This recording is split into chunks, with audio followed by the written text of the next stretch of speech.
Welcome, bienvenidos to the Charlotte FC podcast. I'm Nick Finelli, your host, and today on the show we have Anna Witte, the new match analyst for the English radio play-by-play of Charlotte FC, joining Will Palaszczuk on the broadcast. Now, Anna is no stranger to Charlotte and no stranger to sports broadcasting. You may have heard her in the past doing many of her duties, including working and helping out with the Charlotte soccer show. She's also been in big-time places such as the KC Current NWSL play-by-play announcer. She also does sideline reporting for the Carolina Ascent. She is USL Super League Game of the Week on SiriusXM with Marion Crowder. She's also been a host of the FISU World University Games with ESPN+, also college football at Big South and Charleston Southern, doing everything from play-by-play to analysis to sideline to studio to camera. She's worked at Goal USA, CBS Golazo, the Big Ten Network covering soccer there, ballpark host for Charleston River Dogs, and NBC Washington. Besides all that, she did play in college at Penn State, where they won a Big Ten championship. And she is a native of North Carolina, raised in Cary. So it's just a privilege to be able to have her on the show and to have you learn more about her as she will continue to be covering Charlotte FC and being part of the broadcast. One other thing about her, she has a huge passion for fashion, pop culture, and finding cool spots to eat. So we'll learn a lot about her in this interview, and I hope you have fun and learn a lot about her too. Thanks for listening. It's time for the Charlotte FC podcast.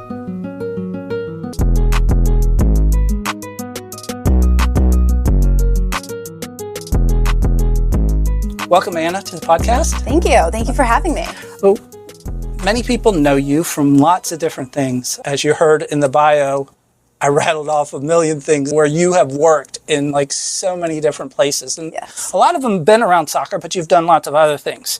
So give us your best elevator pitch. How do you introduce yourself to others? Yeah. Oh, gosh. I've done, like you said, I've done a lot in the industry. I feel like I've done soccer, football, basketball, volleyball, softball at times, baseball, but I played, so I guess I should start from the beginning. Since I'm from Cary, North Carolina, grew up playing soccer in the Castle system, now called NCFC. And then I went on to play college soccer at Penn State. Wanted to get out of the Carolinas, experience something different. Penn State had a phenomenal journalism program, and I always knew I wanted to be a sports broadcaster. Wasn't sure what that would look like for me. So went to Penn State, really enjoyed my time there. And while I was there playing soccer, I also got really involved in the student-run newsroom, super involved in Go PSU Sports. I got to interview my peers, but cover football at the same time. So it was really fun for me just to learn that. And then worked at NBC Sports Washington. I went on to work for NFL Films right out of school. And then I got involved in broadcasting. And since then, I guess you asked for a short elevator pitch. Yeah, we've already got, everybody's gotten everything. off. But yeah, so I co-host a SiriusXM show covering the Super League. I sideline the Carolina Ascent team in town, their games in town. And then I also call a lot of Super League games in addition to calling Charlotte FC games and then anything else freelance, really. But those are my three main gigs. So you said you always wanted to be a sports broadcaster. I did. Was there an influencer to this in your family or some other people that are like, I like that life, or I want to do that? Nobody in my family is a sports broadcaster, like works in sports per se. My mom worked in sports more on the sales marketing side, but I grew up a big Pittsburgh Steelers fan. And yeah, I fell in love with football. I fell in love with soccer playing it. And I always saw the people commentating. I saw people interviewing athletes. I'm a social person and I always wanted to be around people and telling people stories. So ever since I can remember, like I don't really think I ever had another career that I wanted to pursue since I was really young.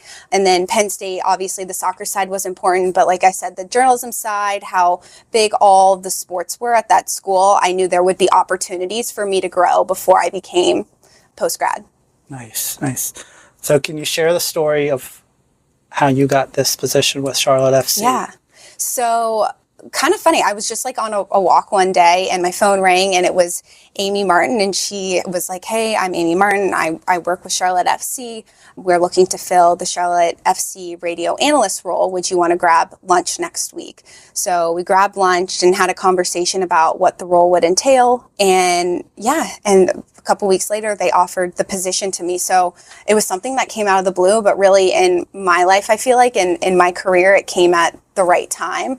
I've always wanted to work with this club. I think soccer, MLS is literally the only league in the United States I've never covered. And I've always wanted to cover it. So I was really excited about the opportunity to do that. But also, like, soccer in North Carolina is so personal to me because I grew up playing here. It's given me everything, I feel like, and to be able to be a part of it growing here in North Carolina. I love the idea of like giving back and making sure like we continue to grow a fan base here in the Carolinas, but this club continues to grow. So any way I could be involved in covering soccer in North Carolina in an MLS is like such a fun dream come true.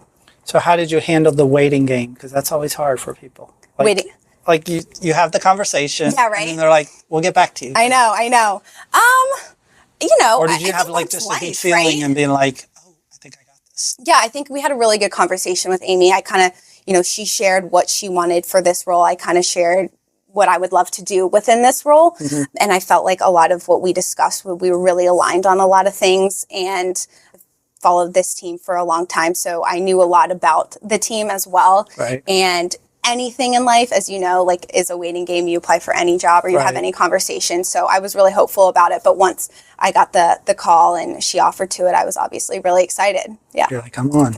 Yes. Get me started. Okay. Let's and you didn't have much time too. I know, right? It was a few weeks before the season started, but I felt like it was enough time to get to meet Willie P, get to meet our producer, Matt Hogan, and really get involved as much as I can with the club. And then we started rolling. We did a practice game, actually. That's what I said. I heard you did a game. Yeah. Yeah, and that was really fun. I've worked with like a lot of different people, obviously, throughout my career, but Will's somebody who's super easy to talk to, super easy banter. I feel like we fit together really well, which makes us even more fun. Yeah, definitely. So how do you define what you do? Because there's a lot of people in broadcasting and they do it for different reasons. Like some people are like, I just want to be a part of this and I want to report what's happening and be a part of those moments. And other people are almost like shapers and they want to tell the story more and being more of like a storyteller to define what's happening. And then other people are just an analyst. And I know you play all of those roles, but how do you see yourself first and foremost, even in the Charlotte FC role or in your other areas? How do you see yourself as a broadcaster in those?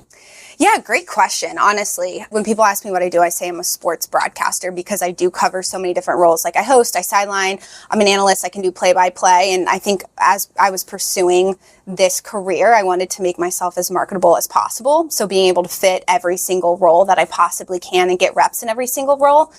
So yeah, I think, like you said, I think you look at it as a whole. Storyteller in some ways is the most important piece, right? Like even when we're on a broadcast and maybe I'm breaking down a specific play, like I still have to give context as to why that play happened or, why said person is in that game with the other person and tell a story as to like, why did that happen or why is this starting 11 the way that it is? So I think the most important thing when you go into this situation is to be a storyteller, but also as an analyst specifically it's really important to like teach people and make sure that people understand what I'm trying to say. I feel like soccer, and maybe you feel this way, like in the States, it still has a lot of growth because a lot of like my friends who aren't soccer players are like, oh, it's just such a confusing game. I don't understand it. Right. And I think that's my role as an analyst too, is to make sure like the average fan can completely understand what I'm saying, can understand the game and feel like they can learn from what we're sharing on the broadcast. So, and I think that all encompasses being a good storyteller. Yeah. And we've had a lot of folks on here, some radio, some TV, that, the differences in that and what you have to bring out in radio that you don't bring out and have to do in TV and like what you can pause for. So you've worked in both mediums in that way. Yes. What areas, I guess, in that radio broadcast, because that's your primary role for Charlotte FC, what areas of that do you really find exciting? I think as an analyst, it's very different than as Will's position. Like he always has to be filling air, right? Like no one's watching, so they need to know what's happening. He's calling every single action on the field. Whereas for me, if I'm breaking down a play, I want to be as specific as possible as like why a player did what on what side of the field. When you're calling a game on TV, people can see the play develop. A lot of the times, like you want to let the game breathe. People can make their own assumptions on what's happening and then give context as time goes on. So I feel like radio, you just have to give even more details. You have to be even more on top of your game to make sure the audience knows what you're talking about. Right. So how does a typical week look like for you when you're preparing for A game? Yeah. Yeah. Well, I think it starts with watching the opposition's most recent game. So this week I'll sit down, watch Atlanta United's past game and break down what areas I feel like Charlotte FC can exploit them, or what areas I feel like they might have better opportunities over Charlotte FC. I'll make my board, so give context to every single player. That takes a while, especially at the beginning of the season, because you're not really sure exactly who is going to be playing and when. And then I'll update my Charlotte FC boards as well. And yeah, just watch as much content as I can. I'll attend media availability, ask questions to the coaches, make sure I'm well prepared on Atlanta United's side, and watching any content that they put out as well. Reach out to the PR person and see if they have any helpful information that can help us on the broadcast. So a little bit of everything, but I think as an analyst, you have to watch the most recent game to get a really good understanding of how each team wants to play. Do you make like little on your boards? Do you make little like stat notes and things like that you want to bring out when you talk about a player? I've heard lots do that. So like if I'm talking about Charlotte FC player, I'll put their 2024 stats, their most recent stats, and then underneath I'll put maybe something fun about them, or if they did something big in the last few years, and then I'll put like age, position. I'm playing around with my boards if I'm being really honest. Like, you should. Yeah, JP Delacamera actually gave me his boards a few years ago, and I use stickers. That's what works for me. And so his template has really helped, because then I like highlight colors and positionally, still developing it, but I really like where they're at right now. Is there any soccer statistic that you're very much like, this tells a good story? Oh, that's a good question. Are you talking about an individual or like team stats? Team stats more. That might help people understand something about what's really happening. I'm really interested in the XG of the last game to see how well a team did on offense previously. Like, the possession is one number, but as time goes on, I'm less interested in possession unless the team is trying to get better at that. Charlotte FC in particular, they want to get better at possession. But I also think, possession doesn't always tell a story. Sometimes the XG and how productive a team is on the attack. I like to use the example of Kansas City Current in the NWSL a few years ago. Like, their possession numbers were awful throughout an entire season. But their finishing, how good that they were in the final third, it didn't really matter. And it led them to the championship that year. So, yeah, XG, possession, just depends on the style the team's playing. Cool. And what does a day look like for Anna Witte when you're not doing work? Not doing work. Good question. I like to get up. Work a lot. I know. I like to get up early, even though we work in sports and there's late nights, but I like to get up early, go to the gym, get it done. And then, I like to just catch up on, if it's a personal day, on shows I'm watching. I like to go for walks. I love walking around like South End and grabbing a cup of coffee and just walking around with friends, meeting up with friends. There's a lot of good new restaurants in Charlotte too. Are you a foodie? I'm a big foodie. Okay. Yeah. Charlotte could be a little bit better. I think it's moving in the right direction. It's not Charleston. It's not Charleston, where I have a lot of family. So that's like my standard. Okay. I get it. So what brings you the biggest joy? And I mean, in that, like, it's so much that you would just do this, and you don't even realize, like, you're in flow and you're doing this, and you're like, oh my gosh, I just spent 3 hours doing this? Yeah. What is it?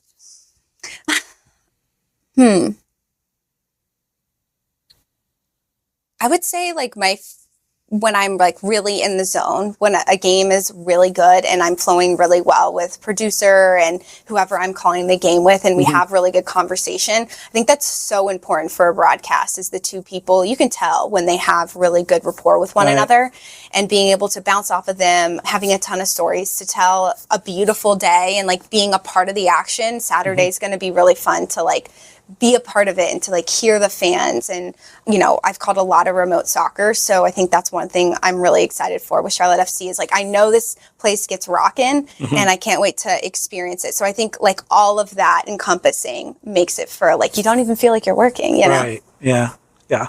So how do you get into a zone like that? Like, even if it's just something for you personally, like if you're working to break down film and look at something, like how do you get yourself into a focus that everything else is just no distractions? Yeah, I think being just really locked in on like notes, making sure I know before a game kicks off, I like to like just make sure my storyline is the top 5 things I want to hit with each team if the moment presents itself, I have memorized. And I do like just a run through of the notes, any things the coaches or players have said that I feel like give a lot of context to the game that we're about to see. Right. Nothing in particular, to be honest with you. I feel like it's just kind of like being able to sit down 20 minutes before kick or before we start the broadcast and really get locked in and make sure like I'm doing exactly what I need to do to make sure like our broadcast gets off to a really nice start.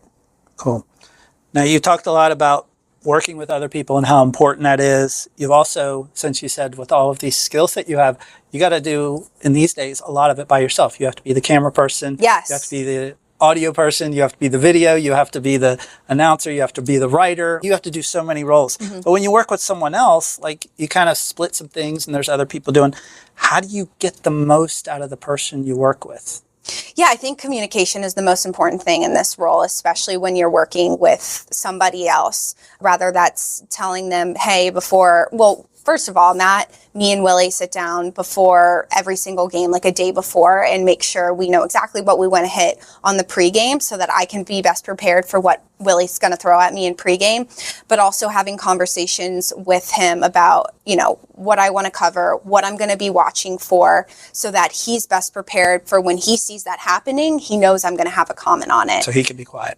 Yeah, Right, or he that can kind ask of me thing. a question and set me up for it. It doesn't have to necessarily be in that moment. Right. But I think just communication and letting them know like what you're paying attention to, and like vice versa. What did he think was interesting? Does he have any questions? I think it's just like super important. Right.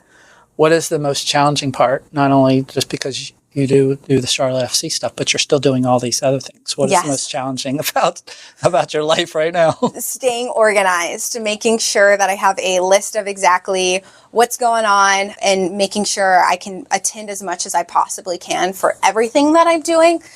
And also watching a ton of soccer. Like, not only am I watching MLS games, but I'm watching a lot of Super League games, making sure I'm prepared for that show on Tuesdays when we record. So yeah, I think just being able to like balance it all, but I really do enjoy it. It's not a chore to me. I really love watching games. I love going to media availability. I love doing stuff like this and like being involved in this community. So organization is key. Nice. What is your favorite part of this role? Is it more of the ideation, like the creation part of it, or maybe it's the producing part of it, or is it actually just the performance? The performance is probably my favorite part for sure, right? Like game day, you get to see everything come to fruition of what the coaches, the players have been talking about, the conversations we've been having about the broadcast, like being able to get locked in and see the game come to life and seeing, everybody in the stadium. Like, I think I haven't experienced it yet from a broadcast standpoint with Charlotte FC, but that like by far is why I love this job, is the actual game. The 90 minutes is just so much fun. And yeah, and developing like fun relationships. That's what this is all about. Like getting to meet new people, getting to work with new people, I think is so fun. Like I love collaboration, and I think that's really important in what we do. So relationships is really fun, and calling the action for sure. So if I were to talk to your parents, would they say that you were not shy to the camera as a little kid? Or were Actually, I was kind of a shy kid, Nick. Like, yeah, kind of funny. Yeah, I was a little quieter when I was younger. And then I feel like once I got to college is kind of when I really blossomed. I feel like a lot of people kind of say that about their lives. Right. But yeah, because you get away. You don't have your parents like, oh, they're going to take care of it for me, that kind of crutch or whatever. Right. Or just, you're around new people and you have to be out of your shell. Right. Like my best friends are the people I played soccer with in college. And I feel like that's when I kind of came into my own. And then obviously doing some of this stuff when I was in college. So yeah. No, they'd probably tell you like I'm not shy at all. In fact, they probably wish I was more shy now. So, is the Anna we see on camera calling the game the same Anna that your friends would be hanging out with? Yes, for sure. I think that would be kind of crazy if it wasn't. Like I want to be as authentic as I possibly can. I hope that like my love for the game, my love for the Carolinas comes through on these broadcasts. Like I really am excited about the future of soccer here in these two states. And I definitely think I'm the same person. That's cool. Do you have any Anna Witteisms? I don't know. We're going to have to watch out for them. That's usually what it is. It's like you're going to have to ask me that, or you're going to have to answer that question. We'll have to listen to lots of your broadcasts over and over. Maybe have an AI see if it pick out some stuff. Exactly. ChatGPT. That's my best friend these days. Yeah, it's definitely helpful. Yeah. what motivates you? Because there's all of the things, like you said, coming to the game and doing this and being a part of this. But internally, like, what keeps you going each time? What do you say to yourself? Almost like in metacognition, like you're thinking about your thinking, like, okay, I got to think about this because I'm doing this. Like, that's an execution thing. But also, I guess, what is your style? Or like, how do you go about doing that? Because everybody does it differently. Just like doing my job? Or? Yeah, just day to day. Like, how do you internally motivate yourself? What do you tell yourself, I guess? Yeah, well, I think it comes naturally in some ways. I'm internally motivated because I love what I do. Like, soccer is such a passion of mine. Sport is such a passion of mine. Mm-hmm. This is something, like I said, I've wanted to do forever. So I really view it sometimes for the lens of like little Anna. Like, this would probably kind of blow her mind that she's working in this profession and being able to make money doing this. And yeah, that is my personality, right? I like to think I'm a pretty disciplined person. I want to chase my dreams, and I know that takes a lot of hard work, and some days you're like exhausted, but I think chasing my dreams is super important, and I love what I do. So it doesn't come easy every day, but overall, like, you know, it's a dream of mine to do this, so. Right. So we talked a little bit about just like current stuff, and you've worked in all these roles. Do you have some big takeaways from your journey? Like, these are kind of things that I've learned and taken them with you. Of course, you learn everywhere you go. Right. But are there like big moments you're like, oh, now I get this, or now I know how to do this? Yeah. Let me think. Maybe even a personal moment. They're like, yep, I got to make this happen now. Yeah. Well, I think one thing that I've always stuck with me, and maybe someone said this to me when I was in college, or maybe I was at NBC Sports Washington at the time, but they were like, it's always going to be important to know how to edit and to know how to write. I even worked as a producer for like a really short period of time where I did a lot of writing, mm-hmm. and that has carried me so far in my career. Like, I could edit my own podcast. I edit our SiriusXM show for Sirius. And I feel like it just allows me to do so much more in this business. Mm-hmm. Like, social media is huge, as you know, nowadays. And being able to do a lot, I feel like has helped me get to where I am. And it's not fun. Like, to me, editing is like not the most fun thing, especially if it's not creative editing. That's important. But relationships is also equally number one, the most important thing in this business, and helping people out. I feel like I have gotten to this place in my career because other people has helped me. This is not like the easiest industry to be in, and mm-hmm. people have supported me. They've given me their advice, and they've connected me with other people. And so when people come to me for advice, or they message me on Instagram or send me an email, I make it an effort to answer their questions and let them know, like, hey, it is a hard business. You're not alone in this, but also help answer any questions they might even have, like in the moment, about how to call a certain moment or how to prepare for something, share my notes the same way JP did with me. So yeah, relationships are super important. And I hope, that's number one for sure. Cool. Now, you talked about, first of all, happy belated birthday. Thank you. I think it's a big one. I think they actually scored after the own goal happened after it clicked on midnight. Did it? I think so. I think it was pass. Probably. Yeah. See, so you got a nice birthday present, your first broadcast. There you go. Yes. But it's funny. No, I was wondering, like, you're a young person, you're in the industry and you're in a business and you're very successful. You're also a woman.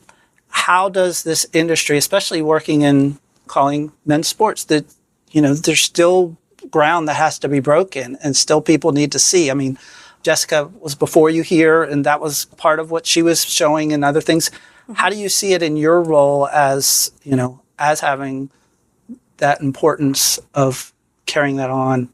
Women being in these roles. Yeah, I think it's super important, right? I love this sport. I know a lot of, obviously, women love covering sports. And for me personally, I've had an amazing experience working in sports. Like, so many amazing men who have come alongside me and helped me in my career, have answered my question, are mentors to me. And I just hope it stays that way, right? Like, obviously, like you said, there are instances where it could continue to get better. And from me coming from women's soccer, like, a lot of my career has been covering the women's game, which is so important. And there's so much growth to be had in the women's game, but there has been so much growth in the women's game. Like, you see it with the Carolina Ascent in town, what they've been able to do. Like, their home opener, they had 10,500 people in the stands for the first ever Super League game. Like, that's huge. So I think we've seen so much in the women's game, but it could always, be better. And I definitely think it's headed that way. But I also want to say that I've had a really good experience and I'm very thankful for that. Cool. Mm-hmm. If you had to look back at so far, what has been your biggest break? I don't think I've had a biggest break, to be honest with you. I think it's been a lot of just small things that I've built to this point in my career. Mm-hmm. And I've put in a ton of reps. I've called a lot of soccer games. I've sidelined football games. I've done basketball. I think a big thing for me was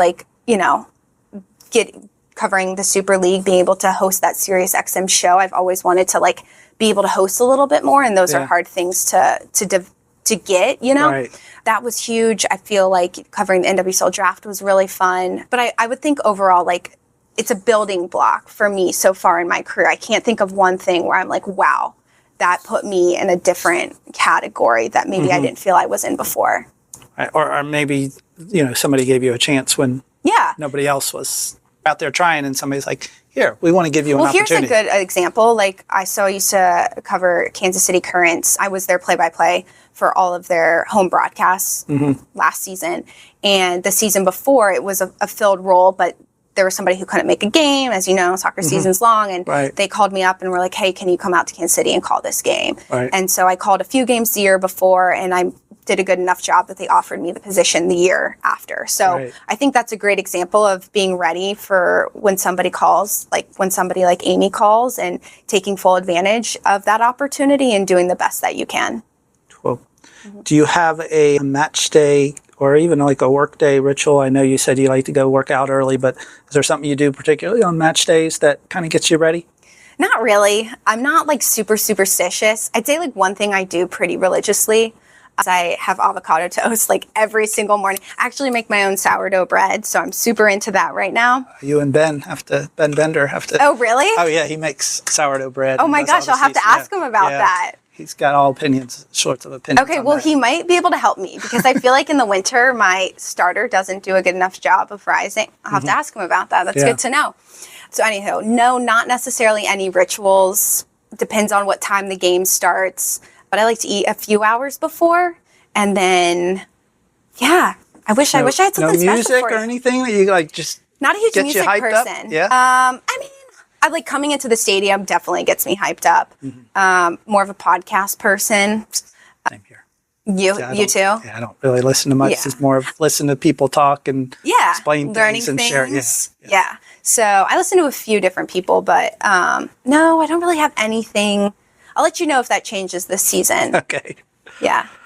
What's the scariest thing you've ever done in your life? Scariest thing I've ever done in my life. I wish I had a good story.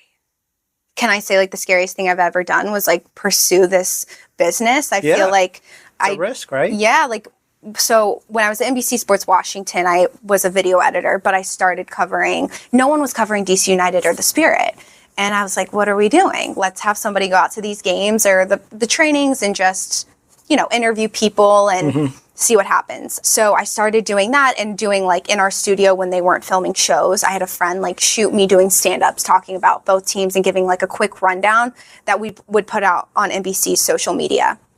That really helped me. And then COVID hit and, I was like, okay, I'm really going to pursue this on-camera broadcasting thing. I didn't really know what I was doing. I was living in Charleston at the time, and Charleston Southern has a phenomenal ESPNU production or ESPN Plus production. And I started sidelining football. I started calling soccer games in both roles, basketball. I was hosting stuff in these types of settings, and it was super nerve-wracking. And I was like, gosh, looking back on it, I wasn't great at it at the time, but I'm so glad that I pushed myself to do it because you always got to start somewhere, Yeah, definitely. Yeah. What is something you wish people would know about you that they may not ask in an interview or never seems to come out? We were talking about controlling the interview and controlling stuff. Yeah, right. What is the stuff that you need to know about Anna? I don't know if there's anything you need to know in particular about me. Yeah, I think just knowing I'm definitely a relationship family person. Like, I love spending time with my husband, my parents, my sister, like my friends here, and being really involved in my community, I think is something to know about me. Are they coming to the match? Yeah. This weekend? Well, not my my family. My husband will be here this weekend. They definitely want to come up for one, but didn't work out this weekend. But yeah, nothing crazy. I think, I don't know. I'm a big Penn State fan. Like, anything Penn State, if you ever tweet at me or whatever, I'm like, I'll definitely respond about Penn State. Very exciting Football, season for soccer. football. I know. The other football. American football, yeah. I was a little disappointed how it ended, but what are you going to do? And speaking of Penn State, we have a Penn State alumnus on the team. Yes, I know. You talked to him? So exciting. I haven't talked to him yet. No, I wasn't able to make it to that media availability, but Andrew's great. Yeah, I've heard great stuff. All right. And is there anything that you haven't done that you're like, everybody loves what they're doing and they want to do that and you're focused on that. I get that. Yeah. But are there things you're like, hey, 15 years from now, this would be pretty cool to do this? Yeah, I think, this industry changes all the time and you just like never know where it's headed, what's the next thing. So I always try and just pursue like the next day, right? Like, be as best as I can for the next day. So, but like big 15 years, like I'd love to be on the Today Show. I love the Today Show. Either that's coming from like a sports correspondent angle and like showing up every day and having a take on that, or like a hosting role. Yeah, that's always been like a big goal of mine. That's cool. That's good. I like that. Yeah. All right. We have a section of our podcast called Stoppage Time. So it's just like quick questions at the end. It's stoppage time. You said you're not a music person, but you might have some sort of thing in your head. There was a show called Ally McBeal, and every time certain people entered the room, they would play the music of that person. And so it was kind of like their entrance. It wasn't like walk-up music like you would see in baseball, but it was more of like that represented that person. Do you have any music that you think like, this is what's going, like this is what people think when I'm walking in, or this is the power I show? Depends on who you're talking to. That's probably true. Yeah, right? I don't know. I mean, I think my favorite artist, if you ask me, is Need to Breathe. Do you know Need to Breathe? Yeah. Yeah, huge Need to Breathe fan. Okay. That is like always on play in my house, in my car, if I'm listening to music. But I'm not a Swiftie, but I do really enjoy Taylor Swift's music. Yeah. Why not? Yeah. All right. I don't know if that would be the music you would listen to as I enter a room, because my personality is way too obnoxious for that. But yes. All right. Do you have a favorite unplugged activity? My family lives at the beach, so whenever I get to like go visit them, grab a cup of coffee, go walk on the beach, just hang out by the beach. Definitely like a beach person. I'm a Pisces. I don't know if you're into like all of the signs and stuff, and I feel like I really lived that one in particular about my sign. I'm a water sign, so I love being by the water. Cool. Yeah. Do you have a go-to snack while you're watching and not broadcasting, of course? Not broadcasting. Go-to snack. I mean, I love any chips and guacamole. Guacamole is like my favorite thing. So you have an avocado toast in the morning and guac at night? I know. It's just like on repeat all the time. You're going to turn green. I know. It's good for you though, right? Yeah, it is. Kind of other vices. What design impresses you more, interior or exterior? It doesn't have to be about houses or anything like that. Just the idea of design. Interior, for sure. I think, I just bought a house, so I'm always thinking about interior design because I'm overwhelmed. And that's not my area of expertise. But you could be doing something on the outside. Yeah. Why are you only doing the inside? Well, I'm thinking from like a person perspective. Like you think about people on the inside, and who they are on the inside is always really important. So those two things, Okay. Trust me, I've taken care of the outside. The lawn is like a job in and of itself. It's insane. And you're doing the lawn too? Yeah, me and my husband are tackling that together. Yes. All right. Do you find starting a project or finishing one more gratifying? I think starting one, right? Because like I'm definitely like a dream big person. Like I have so many ideas in my head when I'm maybe conceptualizing something. I'm figuring out like how I would like it to look, how I'd like it to go, planning for it. Yeah. So I think, the beginning of it is more fun. That rings true. It sounds like you're not afraid to try things. You're like, let's just try it. Let's just see how it goes. Right. Who cares? I'll get better. Yeah, you can always get better, or maybe you fail and you learned that, right? Like not everything is for everyone, but I feel like if you don't try, you'll never know. That's so cliche, but it's so true. It is true. Yeah. What recharges you? besides the water and the beach and your cup of coffee in the morning? I'm a sleep person. Like, I need a solid 8 hours of sleep. Like LeBron hours sleep? Like, you know how he sleeps like insane amounts and he sleeps in the middle of the day? You're not like that. No, well, so I would say one of my many talents, one of my greatest talents is being able to take a 20-minute nap. Yeah. And I learned this when I was in college. So like after class, we'd have to go to training, typically start at like 3:30. And I would never have time to go back to my apartment and take a nap. So I learned how to wrap my face in like a t-shirt or something and lay on the couch in the training room and take a 20-minute nap. And like, seriously, to this day, I can still do that. And you're refreshed after. I'm refreshed and I'm like super productive after that. So like, even if I'm having a work day, like at 2:00 and I'm like, I need to power through, but I need 20 minutes. Here's the key though.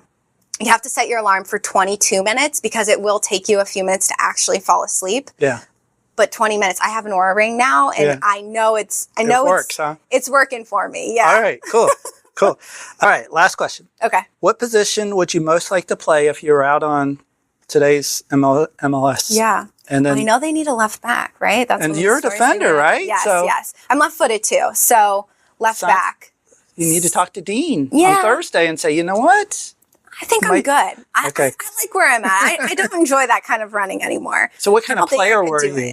Or what kind of player would you be like if we see all these MLS players? Well, yeah, I think it's such a fun question because I feel like my brain has changed so much since I stopped playing soccer. Like I see the game from a completely different, I didn't watch as much film. And I look back now, I'm like, gosh, if I had known what I know now about the game just from watching soccer all the time, what kind of player could I be? Right. So I still play in an adult women's league in the area. And I like to play in the midfield now because obviously the game's it's a lot slower than it was when I was in college. But like I'm able to make decisions so much faster because I've watched so much soccer. So definitely more of a technical player. Like I grew up obviously in Cary, there's this thing called Next Level, who the UNC women's head coach, Damon Ahas, started it back in the day. And it was like all technical. Like we never played a game. It was just like all technical skills. And so I feel like that really put like a baseline for my talent when I was younger. So maybe left back, maybe midfield. I don't know. Anna, it was a pleasure. Thanks. Likewise. It was so nice meeting you. Thank you so much. Sure. Thank you. Again, thanks for listening to another episode of the Charlotte FC podcast, where we bring you the fascinating people who work for and around Charlotte FC and the world of football. The Charlotte FC podcast is edited and produced by me, Nick Finelli, and Eli Finelli. Please help us out and share this episode with others. 5 stars, and follow CLTFC Podcast on Instagram, X, and YouTube. Until next time, enjoy the day.